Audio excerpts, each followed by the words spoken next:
Hello friend, welcome back to study wire YouTube channel. और मैं station master Sumit Chaure, जो कि मैंने अभी स्टेशन मास्टर लगाया अपने नाम के सामने, मतलब फाइनली मेरा सिलेक्शन हो गया है।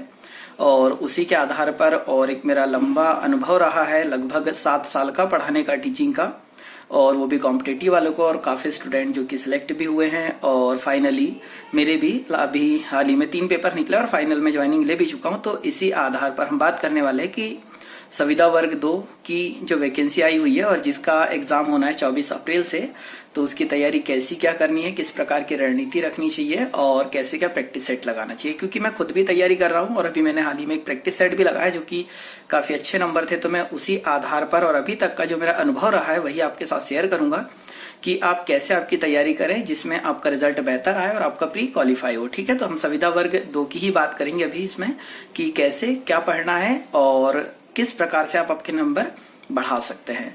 तो सबसे पहले तो यह है कि मैं मैथ्स बैकग्राउंड से हूं और मेरा जो वर्ग 2 का पेपर दे रहा हूं मैं मैथ्स से दे रहा हूं। ठीक है, अभी फाइनली मेरी पोस्टिंग हो गई है, पर फिर भी ऐसे ही ट्राई कर ले रहे हैं कि चलो एक बार और एग्जाम दे देते हैं, अगर घर के पास आ जाते हैं तो ज्यादा बेटर रहता है। तो देखिए, जो मैंने पिछले साल के पेपर देखे हैं, मतलब लास्ट टाइम जो वर्ग 2 का पेपर हुआ था तो उसमें वहां सिलेबस अलग था और अभी सिलेबस अलग हो चुका है। मतलब अब जो आपका मेन सब्जेक्टिव पेपर है वो 120 नंबर का होने जा रहा है और बाकी 4 या 5 सब्जेक्ट है जो कि 8-8 नंबर के आ रहे हैं। तो आपको तैयारी कहाँ से स्टार्ट करनी है, तो देखिए आप दे रहे हैं वर्ग 2 का एग्जाम। ठीक है, वर्ग 2 मतलब आप हाई स्कूल का पेपर दे रहे हैं, मतलब हाई स्कूल वालों को आप पढ़ाएंगे, 9-10 वालों को पढ़ाएंगे। और अगर आप 9-10 वालों को पढ़ाएंगे तो सिलेबस भी लगभग उस टाइप का ही रहेगा। तो सबसे पहले आपको देख रहे हो करना क्या है। जबकि आप पिछले साल के पेपर देखोगे, अभी के पेपर देखोगे तो उसमें एक समानता है कि अधिकतर जो क्वेश्चन है, ठीक है, मतलब जो सब्जेक्टिव की मैं बात कर रहा हूँ, अधिकतर क्वेश्चन आपके एनसीईआरटी से उठे हैं, मतलब स्कूल की जो बुकें हैं वहां से आए हुए हैं। तो स्कूल की बुकें मीन्स 6वीं से लेकर 10वीं तक की आप सबसे पहले पुस्तक पढ़े, जो भी आपका सब्जेक्टिव है। जबकि मैं अपना खुद का एक्सपीरियंस बता रहा हूँ कि मैंने 6 से लेकर 10 तक की एनसीईआरटी पढ़ी है, बाकी काफी लंबे टाइम से मैं पढ़ा भी रहा हूँ तो उतना एक अनुभव है। तो 6वीं से लेकर 10वीं तक की आप एनसीईआरटी पढ़े, तो जो कि 120 नंबर का पेपर आ रहा है, तो लगभग आपके वहां से 100 नंबर कवर हो जाएंगे।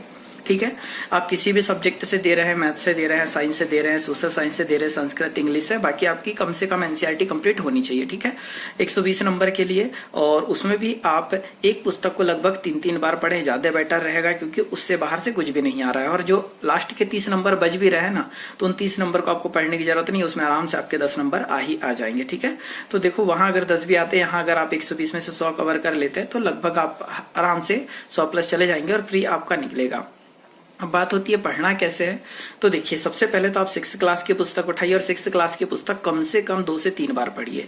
और आपको फोकस क्या करना है, जो अगर मान लो मैथ्स का हो, ठीक है, तो मैथ्स के क्वेश्चन पे फोकस ना करते हुए जो आपको थ्योरी दे रखी है, चैप्टर स्टार्ट करने से पहले थ्योरी दी हुई होती है, उस थ्योरी को बहुत अच्छे से पढ़ना, उसको समझना है। क्योंकि अधिकतर जो क्वेश्चन बने हैं पिछली बार के एग्जाम में या अभी जो क्वेश्चन बनेंगे वो वही बनेंगे जो थ्योरी से बनते हैं। ठीक है, तो थ्योरी में आपकी कमांड होनी चाहिए और साथ में जो क्वेश्चन पीछे दे रखे एक्सरसाइज वो सारी की सारी बननी चाहिए। उसी प्रकार आप 7th की पढ़ें, 8th, 9th, 10th, और स्पेशली सबसे ज्यादा आपको फोकस करना है 9th और 10th। हम ये बोल सकते हैं कि 24 अप्रैल से आपका एग्जाम होना है, तो तब तक 9th और 10th की पुस्तक कम से कम 5 बार हो जानी चाहिए। 9th और 10th की स्पेशली, 6वीं, 7वीं, 8वीं बेसिक तो आपको 2 बार पढ़ना ही है।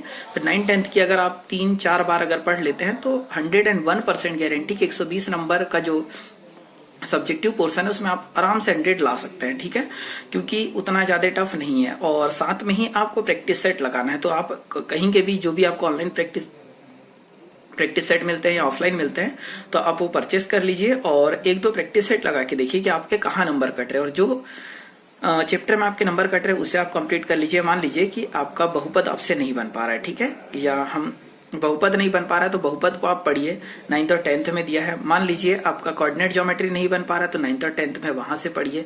ठीक है, अगर इसी आपको क्वेश्चन नहीं बने, अगर आप उस चैप्टर के क्वेश्चन कंप्लीट वहां करते हैं तो डेफिनेटली आपका बहुत अच्छा रहेगा। ठीक है, बाकी आप मेरे इस वीडियो देखने के बाद अगर आपके कोई भी मन में कोई क्वेश्चन चल रहा हो, आपके किस प्रकार से आपको सुधार करना चाहिए, किस टाइम पे क्या पढ़ना चाहिए, तो आप कमेंट बॉक्स में कमेंट जरूर कर दीजिएगा। मैं बिल्कुल अपना जो भी अनुभव रहेगा और जो सबसे बेटर रहेगा वो आपके साथ में शेयर जरूर करूंगा। वीडियो देखने के लिए बहुत बहुत धन्यवाद। जय हिंद, जय भारत।